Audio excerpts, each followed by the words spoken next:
Hello students, मैं Sajid sir. आज हम लोग क्लास 9th उर्दू बुक का चैप्टर 1 गुजरा हुआ जमाना का खुलासा पढ़ेंगे। तो चलिए शुरू करते हैं। सर सैयद ने ये इस्तिलाही मजमून अफसानवी अंदाज में लिखा है।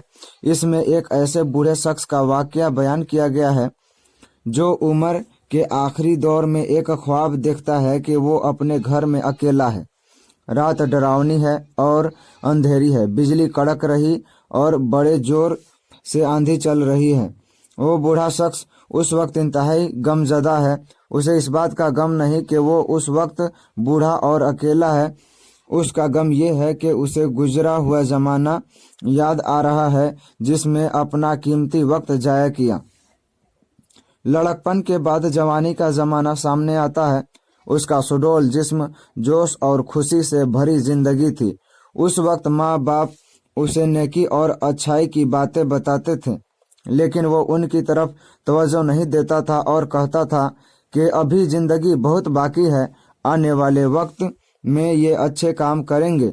वक्त इसी तरह गुजरता गया और वो ऐसे काम न कर सका जो इंसानों की भलाई और अच्छाई के लिए होते। उसने जो कुछ किया अपने लिए किया और उस बूढ़े को ये जानकर अफसोस हो रहा है कि सारा वक्त ये कहकर जाया किया कि अभी वक्त है। ये बूढ़ा घबरा कर अपनी जगह से उठता है और खिड़की खोलकर बाहर देखता है तो उसे नजर आता है कि आसमान साफ है, तारे निकल रहे हैं और अंधेरी भी कुछ कम हो गया है। तभी उसे आसमान के बीच में एक रोशनी दिखाई दी और देखते देखते एक खूबसूरत दुल्हन उसके करीब आ गई। बूढ़े ने पूछा, तुम कौन हो? वो बोली कि मैं हमेशा जिंदा रहने वाली नेकी हूँ। बूढ़े ने फिर सवाल किया कि तुम्हें किस तरह हासिल किया जा सकता है। वो एक बदवी की मिसाल देकर बताती है कि जो इंसान की भलाई और बेहतरी के काम करे, ये नेकियां कभी जाया नहीं होते।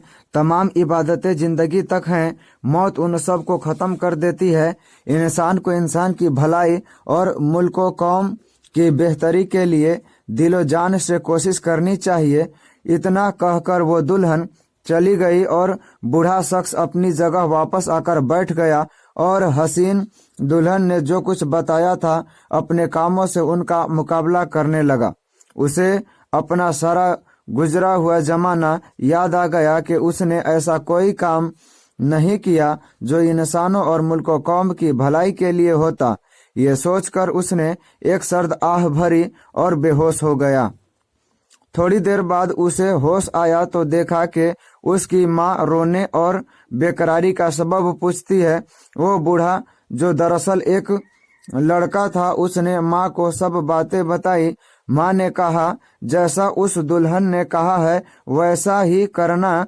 ऐसा न हो कि बूढ़े होकर उस बूढ़े की तरफ पछताना पड़े जैसा ख्वाब में देखा था। लड़का पलंग से कूद पड़ा और खुशी से पुकारा कि यही मेरी जिंदगी का पहला दिन है।